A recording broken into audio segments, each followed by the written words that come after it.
He looked me dead in the eye, barely flinching, and said, "I'm not sure I want to get married anymore." Just like that. No warning. No apology.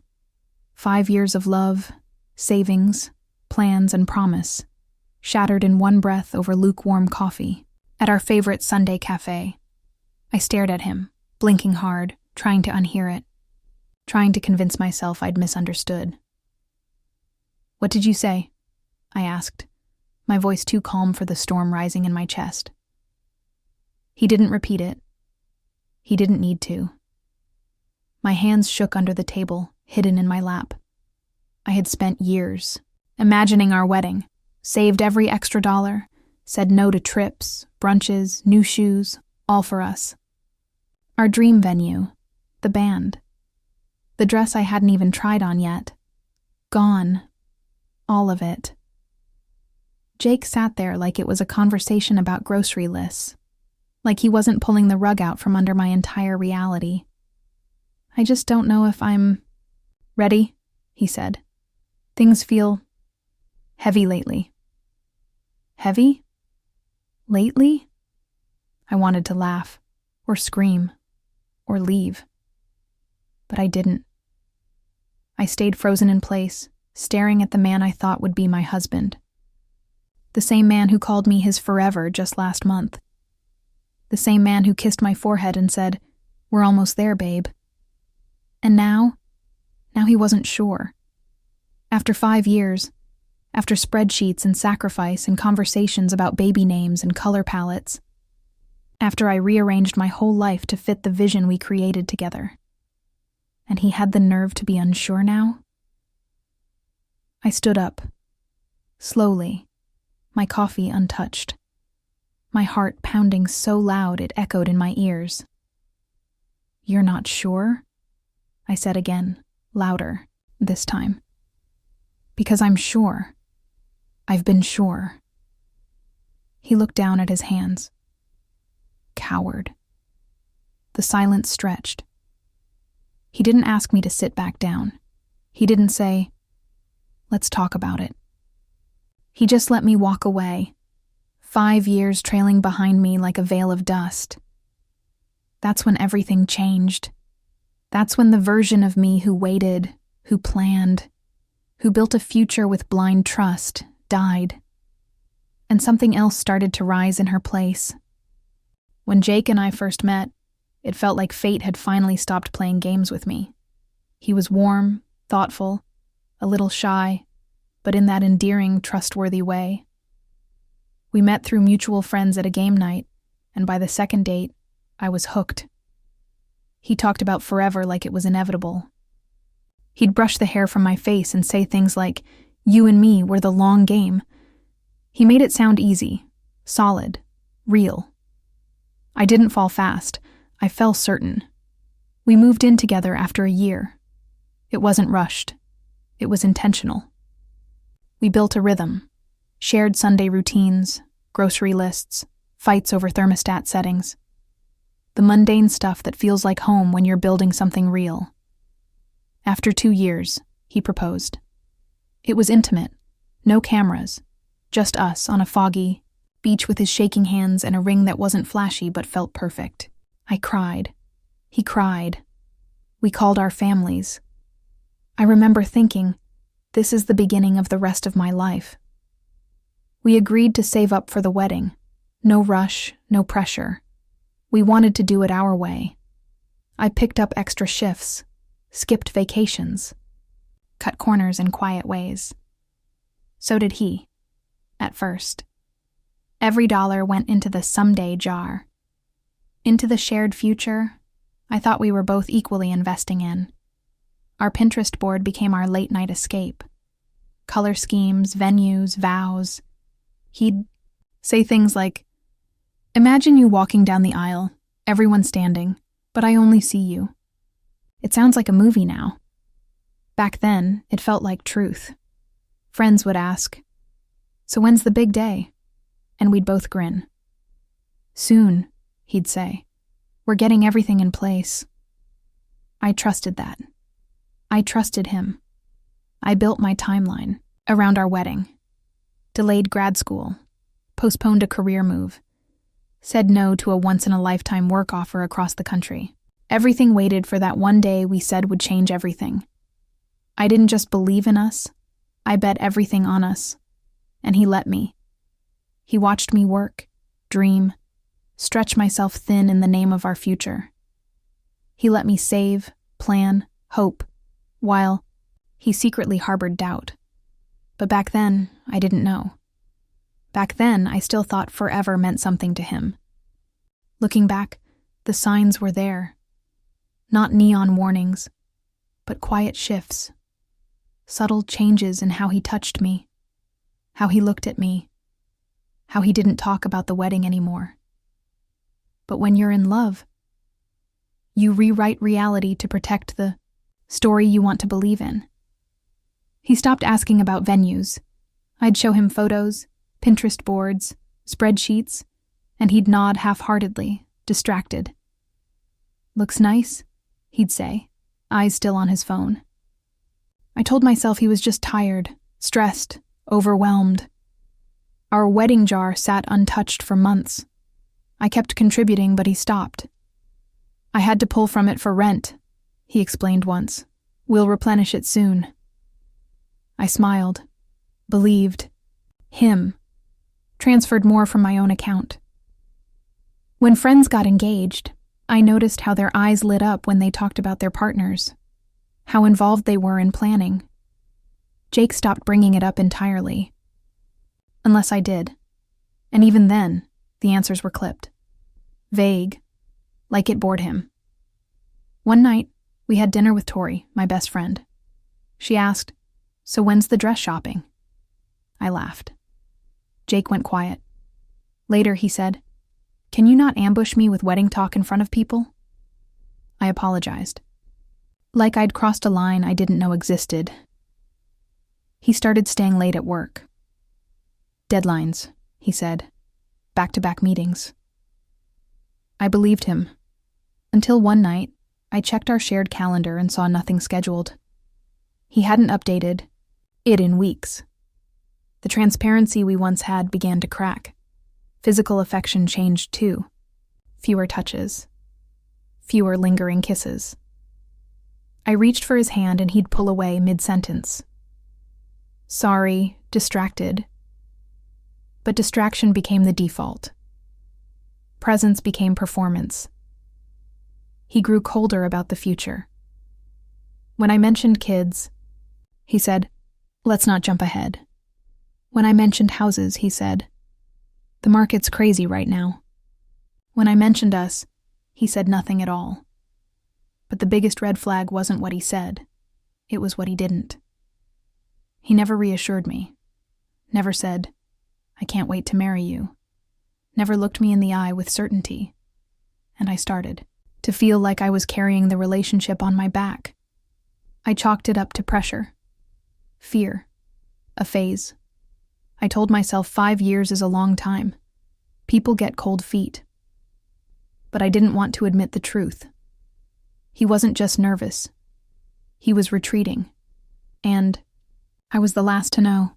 It was a Saturday morning. Ordinary. Harmless. I'd made pancakes. His favorite. We were supposed to finalize the guest list. I had it printed, highlighted, with sticky notes marking family preferences and RSVP guesses. I thought we were taking a step forward. He took one bite, set his fork down, and said, "We need to talk." Every fiber of my body knew what was coming, but I still held on to the hope that it wasn't what I feared. "Okay," I said, my voice already thinning. "About what?" He didn't look at me, just stared at the table. "I'm not sure I want to go through with this. The wedding. Us." The words hung there like smoke, filling the room, choking everything good that had ever lived between us. I laughed, not because it was funny, but because it felt unreal, like I was being pranked. "You're joking," I whispered. "Right?" But he wasn't. His face was blank, cowardly blank, like someone who had rehearsed the line 100 times and still couldn't deliver it with heart. I don't know anymore, he said. It's a lot of pressure. I feel like I'm not where I should be. I don't want to ruin your life because I'm unsure. I stared at him, stunned by the irony. This moment was ruining my life. I pushed the guest list across the table. You waited until now? After 5 years? After I saved and planned, and put everything into this future? My voice cracked. I didn't care. He said nothing. And that silence? That's what broke me. Because love doesn't vanish overnight. Doubt doesn't bloom in a vacuum. He had known. For weeks, maybe months, he had watched me plan a wedding he no longer wanted. Watched me dream a dream he had already buried. I stood up. My knees were shaking. My chest felt like it would collapse in on itself. You don't get to say you're unsure. You got on one knee. You made me believe. You let me build this life. He winced. But still, no apology, no attempt to fix it. I walked into the bedroom, stared at the wedding binder, the receipts, the contracts, the $200 deposit for the photographer we both loved. All useless now. He followed me, arms crossed. Maybe we rushed it. Maybe we're different now. I turned to him and said it flatly. No, you're different. And just like that, the version of Jake I loved disintegrated. Not with betrayal by another woman, but with betrayal of everything he promised. For the first few hours after Jake walked out, I didn't move. I sat on the floor in our living room. Our. That word rang hollow now. It wasn't ours anymore. It was just the remnants of a life I had begged to make permanent. The silence was brutal, not peaceful, not cleansing, just empty. Like someone had vacuumed out all the color, all the warmth, all the meaning from the walls. I stared at the ring still on my finger, wondering when it had become a lie. I didn't cry at first. Shock has a way of numbing you, but when I opened the kitchen drawer and saw the custom napkin samples we ordered together, that's when I lost it.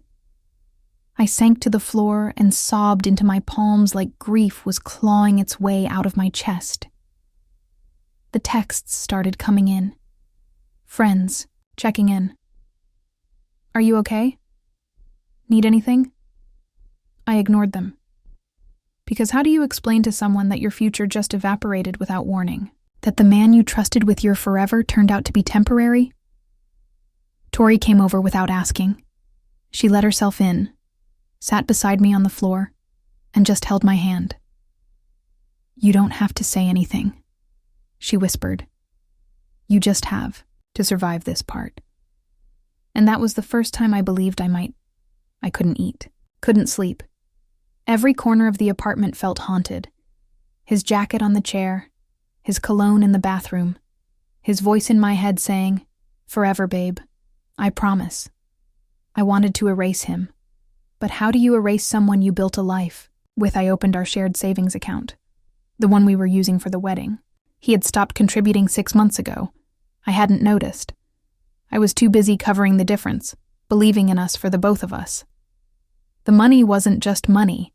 It was ours, choices, sacrifices, dresses I didn't buy, trips I canceled, opportunities I paused, all for a wedding that would never happen, with a man who couldn't even say goodbye properly. One night, I scrolled through our engagement photos. My smile looked so full, so certain. I wanted to reach through the screen and warn that woman. Tell her not to give everything to someone still unsure of themselves. But she wouldn't have listened, because she was in love. And love, I've learned, can blind you to everything except the version of someone you need them to be.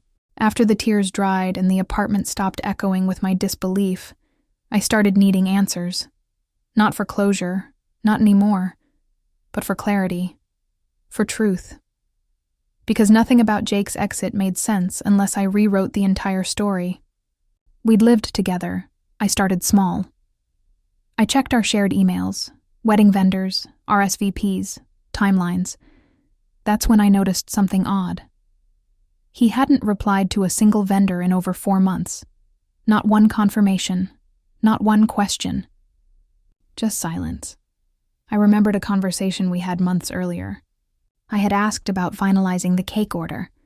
He nodded, kissed my cheek, and said, "Already handled it." But the vendor's last email said, "We haven't heard from Jake in weeks." He never replied. He lied. That's when it hit me. He'd been out emotionally far longer than I realized. He was just waiting for me to notice, or for the courage to say it. Or maybe he was hoping I'd break first, so he wouldn't have to. Tori helped me piece it together. He probably didn't want to be the bad guy, she said, so he waited until it hurt the most, just to shift the guilt. That idea made my stomach turn. But it fit. He hadn't changed overnight. He'd unraveled in silence. I checked. His social media. Casual posts, smiling selfies, nothing that hinted at a man struggling with commitment. No transparency, just image maintenance. A man pretending to be one thing while living another. Then I found the note. In his nightstand drawer, hidden under receipts and old keys, a torn-out page from a notebook, written in his handwriting. I think I said yes too fast. I didn't want to lose her, but now I don't know who I am anymore. It wasn't dated, but I knew. I could feel it. He had written it months, maybe a year, before he told me the truth. He never meant to marry me. He proposed out of fear, not love, not certainty, just the dread of losing someone who loved him more than he loved himself.